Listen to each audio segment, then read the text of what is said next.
কোনো না কোনো উপায়ে দেশের প্রতিটি শ্রেণী পেশার মানুষের কাছে সরকারের সহায়তা নেটওয়ার্ক বিস্তৃত হচ্ছে ধীরে ধীরে।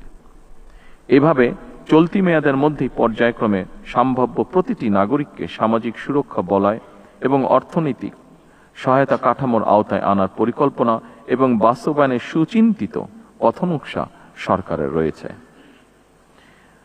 সম্মানিত উপস্থিতিবৃন্দ, এসডিজি ভিলেজ কার্যক্রমের অংশ হিসাবে আমরা এখনো তাদের সাথে কানেক্টেড আছি। বাংলাদেশের 3টি জেলার 3টি উপজেলায়, যেমন রাঙামাটি কাপ্তাই উপজেলার মিতিঙ্গাছড়ি, খুলনার দাকপ উপজেলার পানখালী এবং দিনাজপুরের বোচাগঞ্জ উপজেলার নাফনগর, এই 3টি গ্রামকে এসডিজি স্থায়ীকরণের একটি পাইলট মডেল হিসেবে প্রাথমিকভাবে বাছাই করা হয়েছে। এই গ্রামগুলোতে ফ্যামিলি কার্ড, হেলথ কার্ড, কৃষক কার্ড, ক্ষুদ্র ও মাঝারি উদ্যোগের ঋণ, স্কুল ড্রেস, মাদ্রাসা ভিত্তিক শিক্ষা, নবায়নযোগ্য জ্বালানি, গ্রাম পর্যটন, blue employment, one village one product, বৃক্ষরোপণ, খাল খনন এবং ইকো ট্যুরিজম সহ বিভিন্ন কর্মসূচি একযোগে পরীক্ষামূলকভাবে বাস্তবায়ন করা হবে এবং এর প্রভাব পর্যবেক্ষণও করা হবে। এই উদ্যোগের সাফল্যের ভিত্তিতে ভবিষ্যতে সারা দেশের অন্যান্য গ্রামেও এই মডেল সম্প্রসারিত করার পরিকল্পনা রয়েছে সরকারের।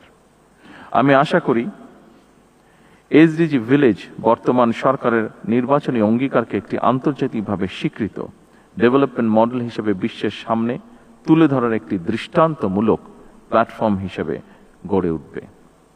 সম্মানিত উপস্থিতিবৃন্দ, কোনো একক মন্ত্রণালয় বা বিভাগের মাধ্যমে এসডিজি বাস্তবায়ন সম্ভব নয়।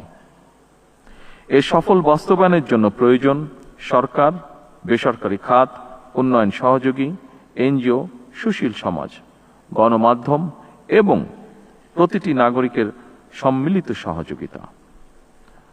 আমি আশা করি 3 দিনের এই সম্মেলনে প্রতিটি সমন্বয়কারী মন্ত্রণালয় ও বিভাগ তাদের অভীষ্ট ভিত্তিক অগ্রগতি, চ্যালেঞ্জ ও ভবিষ্যৎ করণীয় নিয়ে আলোচনার মাধ্যমে বাস্তবসম্মত এবং সময় উপযোগী কর্মপরিকল্পনা ও পদক্ষেপ গ্রহণ করবেন।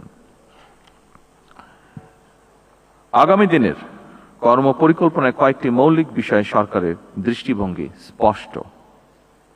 একটি গণতান্ত্রিক রাষ্ট্র যেখানে থাকবে অবাধ নির্বাচন, আইনি শাসন এবং প্রাতিষ্ঠানিক জবাবদিহিতা। একটি মানবিক রাষ্ট্র যেখানে স্বাস্থ্য, শিক্ষা ও নাগরিক অধিকার হবে সার্বজনীন, এবং একটি কল্যাণ রাষ্ট্র যেখানে প্রতিটি নাগরিকের অর্থনৈতিক সুযোগ ও আন্তঃপ্রজন্ম ন্যায্যতা নিশ্চিত থাকবে। সম্মানিত সকল উপস্থিতিবৃন্দ, সবশেষে আমি প্রধানমন্ত্রীর কার্যালয়ের এসডিজি বিষয়ক মুখ্য সমন্বয়ক এবং গভর্নেন্স ইনোভেশন ইউনিট এবং বাংলাদেশ পরিকল্পনা কমিশনের সাধারণ অর্থনীতি বিভাগকে এমন একটি জনগুরুত্বপূর্ণ সম্মেলন আয়োজনের জন্য আন্তরিকভাবে ধন্যবাদ জানাই।